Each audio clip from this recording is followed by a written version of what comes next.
Hello everyone, मैं हूं doctor शिखा और आपका स्वागत है मेरे यूट्यूब चैनल पे। तो आज इस वीडियो में हम बात करेंगे बैकएक के बारे में, क्या उसके कारण होते हैं और होम्योपैथी में कौन कौन सी ऐसी दवाइयां हैं जो कि बैकएक में बहुत ज़्यादा फ़ायदेमंद होती हैं।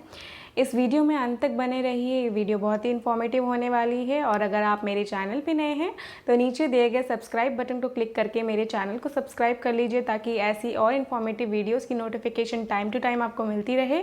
और वीडियो पसंद आए तो इसे लाइक और शेयर करना ना भूलें। तो चलिए स्टार्ट करते हैं। बैकएक जो है बहुत ही कॉमन प्रॉब्लम देखी जाती है लोगों में, ख़ास तौर पे जो बुज़ुर्ग होते हैं उनमें ये प्रॉब्लम जो है अक्सर देखी जाती है।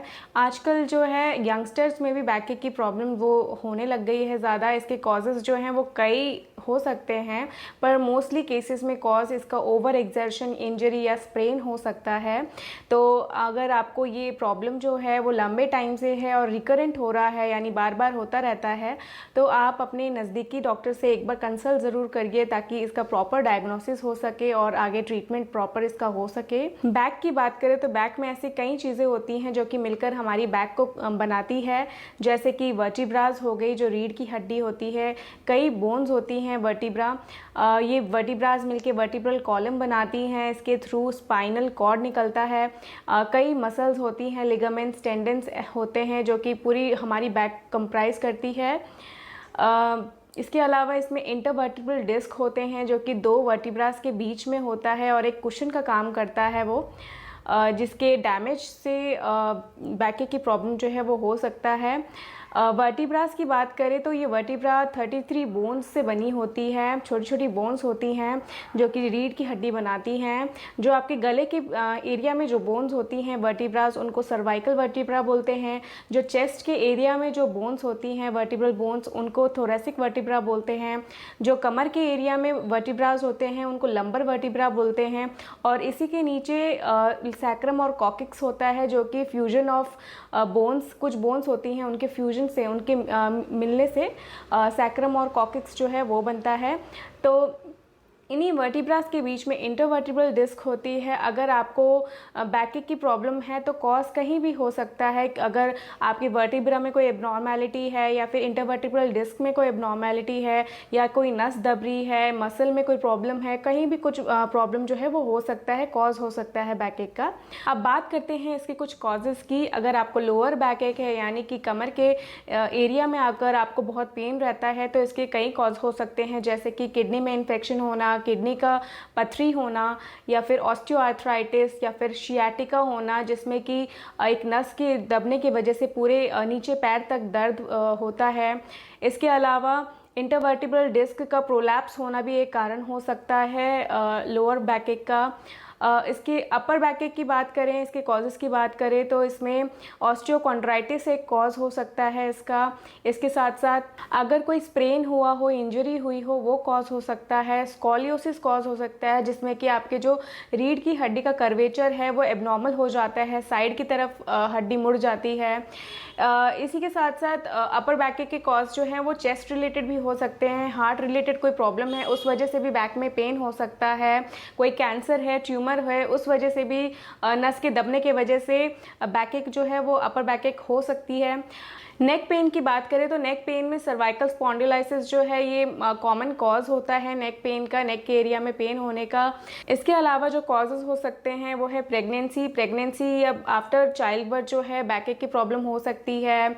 अगर आपको मेंसेस हैं, पीरियड्स के दौरान बैकएक की प्रॉब्लम हो सकती है। अब बात करते हैं इसके डायग्नोसिस की। अगर आपको कोई बैकएक रिलेटेड प्रॉब्लम है तो फिर डॉक्टर आपको एडवाइस कर सकते हैं कुछ टेस्ट के लिए, जैसे कि एक्सरे में अगर आपके बोन्स में कोई दिक्कत है, या फिर मसल प्रॉब्लम है कोई, तो या फिर स्टोन है, तो वो जो प्रॉब्लम है वो इसमें डायग्नोज हो सकता है। इसके अलावा आपको बोन सिटी स्कैन के लिए बोला जा सकता है, या फिर आपको एमआरआई के लिए बोला जा सकता है, जिसमें कि प्रोलैप्स डिस्क वगैरह ये सब देखा जा सकता है, इसका डायग्नोसिस किया जा सकता है।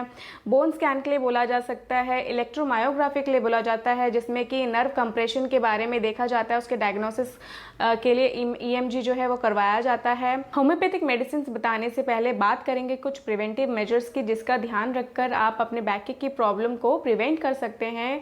कुछ प्रिकॉशन प्रिकॉशंस लेने की ज़रूरत है। जैसे कि अगर आपकी जॉब जो है वो ज़्यादा देर तक बैठने की है या ज़्यादा देर तक खड़े रहने की है, तो आप कुछ ही देर में थोड़ा बहुत मूवमेंट जो है वो करिए। हर 30 मिनट्स में थोड़ा बहुत इधर उधर मूव करिए। इसके अलावा अगर आप बहुत देर तक बैठने का जॉब है, डेस्क जॉब है कोई, तो उस केस में आप अपने पोस्चर का ज़रूर ध्यान रखिए। एकदम बैक को स्ट्रेट रखकर प्रॉपर सपोर्ट दीजिए बैक को, उसके बाद ही अपना काम जो है वो करिए। इसके अलावा अगर आप ओवरवेट हैं तो फिर अपना वेट कंट्रोल करिए। थोड़ा वेट कंट्रोल करके भी बैक की प्रॉब्लम कई हद तक जो है सॉल्व हो सकती है। हेल्दी डाइट लीजिए, एक्सरसाइज करिए। अगर आप स्मोकर हैं तो फिर स्मोकिंग भी एक कॉज हो सकती है बैकएक की। जो स्मोकर्स हैं उनमें बहुत ज़्यादा केसेस देखे गए हैं बैकएक का, क्योंकि स्मोकिंग करने से क्या होता है कि आपको कफ हो जाता है। बहुत ज़्यादा कफ होने की वजह से आपको जो प्रोलैप्स जिसकी प्रॉब्लम है वो हो सकती है, जिसकी वजह से बैकएक हो सकता है। इसके अलावा अगर आप कभी नीचे झुककर कुछ उठाते हैं तो डायरेक्ट ना झुकें, अपने आप को थोड़ा नील डाउन करिए, यानी कि घुटने मोड़कर ही कोई चीज़ आप नीचे से उठाइए अगर आपको अक्सर बैकएक की प्रॉब्लम रहती है तो। इसके अलावा अगर आप कभी उठते हैं लेटकर तो हमेशा करवट लेके फिर उठिए। इसके अलावा बैकएक के केसेस में हॉट फॉर्मेंटेशन का यूज़ कर सकते हैं, जिसमें कि आप गर्म तौलिए से या फिर गर्म वाटर बॉटल से जो अफेक्टेड पार्ट है वहाँ पर गर्म सिकाई कर सकते हैं। इससे वहाँ का जो ब्लड सप्लाई होता है अफेक्टेड एरिया का वो बढ़ जाता है, जिसकी वजह से जो मसल में खिंचाव होता है, टेंशन होती है, वो कम हो जाता है और बैकएक की प्रॉब्लम जो है वो कम हो जाती है। तो ये आप दिन में 2 से 3 बार ले सकते हैं या फिर अपने कंडीशन के हिसाब से, रिक्वायरमेंट के हिसाब से ले सकते हैं। इसके अलावा डाइट भी बहुत इंपॉर्टेंट रोल प्ले करता है बैकएक के केसेस में, या कहीं भी अगर शरीर में दर्द है, जॉइंट पेन है, तो फिर कॉज हो सकता है आपकी डाइट में किसी चीज़ की कमी होना। तो अगर आपकी डाइट में विटामिन डी या फिर कैल्शियम की कमी है तो फिर ये एक रीज़न हो सकता है बैकएक का। तो फिर इस विटामिन डी और कैल्शियम रिच फूड जो है वो ज़रूर अपनी डाइट में लीजिए।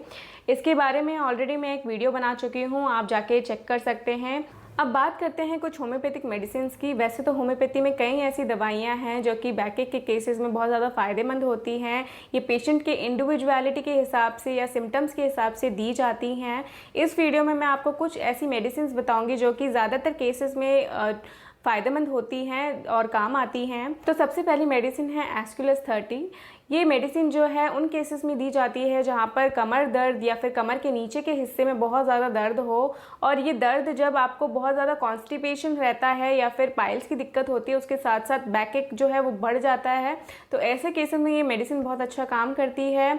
जो पेशेंट होते हैं उनको चलने में या फिर झुकने में बहुत ज़्यादा प्रॉब्लम होती है, बहुत बैकएक होता है, तो ऐसे केसेस में आप ये मेडिसिन जो है इसकी 2-2 बूंदे करके दिन में 3 बार ले सकते हैं। अगली मेडिसिन है आर्निका मोंटाना 30। ये मेडिसिन जो है मसल टॉनिक के नाम से जाना जाता है। इस मेडिसिन को मसल्स में जो भी पेन होता है, कोई भी मस्कुलर पेन होता है, वहाँ पर ये मेडिसिन बहुत अच्छा काम करती है।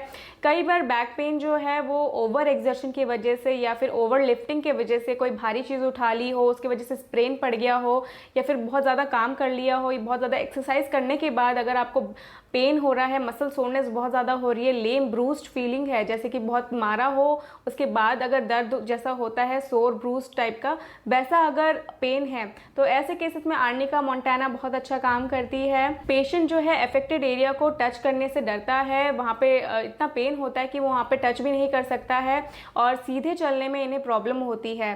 तो ऐसे केसेस में आप ये मेडिसिन जो है इसकी 2-2 बूंदे करके दिन में 3 बार ले सकते हैं।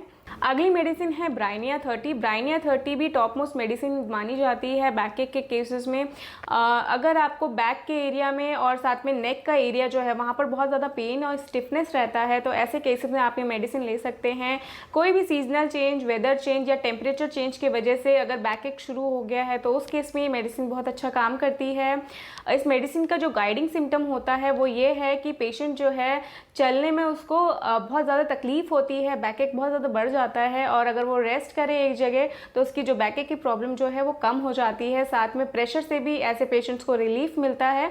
तो ऐसे केसेस में ब्राइनिया 30 इसकी 2-2 बूंदे करके दिन में 3 बार ले सकते हैं। अगली मेडिसिन है कैलकेरिया कार्ब 30। कैलकेरिया कार्ब 30 जो है, अगर आपको बैक एक किसी पुरानी इंजरी की वजह से है और रिकरेंट होती रहती है तो फिर ऐसे केसेस में कैलकेरिया कार्ब बहुत अच्छा काम करती है। अगर आप आर्नी का मेडिसिन ले रहे हैं लेकिन आपको उससे कोई रिलीफ नहीं मिल पा रहा है तो उस केस में आप कैलकेरिया कार्ब ले सकते हैं। जो पेन है वो शोल्डर रीजन में बहुत ज़्यादा देखा जाता है। ऐसे केसेस में पेशेंट जो है वो प्रोन टू ओबेसिटी होता है, यानी कि ओवरवेट पेशेंट की जो होते हैं या फिर जो ओबीस पेशेंट होते हैं उनमें ये मेडिसिन बहुत अच्छा एक्ट करती है। इसके अलावा जो उनका लंबोसैक्रल एरिया होता है, यानी कि रीढ़ की हड्डी और नीचे का जो एरिया है वो बहुत ज़्यादा वीक रहता है, उन्हें खड़े होने में भी बहुत ज़्यादा प्रॉब्लम होती है, तो ऐसे केसेस में कैलकेरिया कार्ब 30 जो है इसकी 2-2 बूंदे करके दिन में 3 बार ले सकते हैं। अगली मेडिसिन है काली कार्ब 30। काली कार्ब 30 अगर कोई प्रेग्नेंट फीमेल है, प्रेगनेंसी के टाइम पे अगर उन्हें बहुत ज़्यादा बैकएक की प्रॉब्लम है या प्रेगनेंसी के बाद उन्हें बहुत ज़्यादा बैकएक की प्रॉब्लम है या किसी का मिसकैरेज के बाद बहुत ज़्यादा बैकएक की प्रॉब्लम होती है तो उन केसेस में ये मेडिसिन बहुत अच्छा काम करती है। इनमें जो पेशेंट का लोअर बैक एरिया होता है बहुत ज़्यादा वीक होता है, दर्द जो है बहुत कॉन्स्टेंट रहता है और नीचे की तरफ एक्सटेंड होता है थाइस की तरफ, पैरों में बहुत ज़्यादा वीकनेस हो जाती है जिसकी वजह से वो ज़्यादा देर तक खड़े नहीं रह पाते हैं। जो पेशेंट है, ज़्यादातर पेशेंट्स में बैकएक के साथ साथ स्वेटिंग बहुत ज़्यादा होना या फिर वीकनेस बहुत ज़्यादा होना, ये सिम्टम्स भी एसोसिएटेड होते हैं। पेशेंट में बैकएक की प्रॉब्लम जो है वो अर्ली मॉर्निंग ज़्यादातर होती है, तो ऐसे केसेस में आप काली कार्ब 30 इसकी 2-2 बूंदे करके दिन में 3 बार ले सकते हैं। अगली मेडिसिन है रस्टॉक्स 30। रस्टॉक्स 30 जो है उन केसेस में दी जाती है जहाँ पे जो पेशेंट है उनको चलने से जो है आराम मिलता है, पर अगर वो एक जगह बैठ जाए या रेस्ट करे तो उनकी जो बैकएक की प्रॉब्लम है वो बहुत ज़्यादा बढ़ जाती है। ये एग्जैक्ट अपोजिट होता है ब्राइनिया का, तो ऐसे केसेस में आप ये रस्टॉक्स जो है दे सकते हैं। अगर बैकएक जो है वो किसी इंजरी की वजह से या स्प्रेन की वजह से हो रहा है या फिर अगर आप भीग गए हैं बारिश में उसके बाद बैकएक शुरू हो गया है या फिर अगर आपने एक्सरसाइज करा या पसीना आ रहा है और तुरंत आप नहाने चले गए उसकी वजह से तुरंत बैकएक शुरू हो गया, तो ऐसे केसेस में आप रस्टॉक्स 30 जो है इसकी 2-2 बूंदे करके दिन में 3 बार ले सकते हैं। तो ये थी कुछ मेडिसिन जो कि बहुत ज़्यादा फ़ायदेमंद होती हैं बैकएक के केसेस में। ऐसी और भी मेडिसिन है जिनके अलग अलग सिम्टम्स होते हैं पेशेंट के हिसाब से। तो इस वीडियो में इतना ही, मिलती हूँ आपसे अगली वीडियो में और इन्फॉर्मेटिव कंटेंट के साथ। Till then goodbye, stay healthy, stay aware.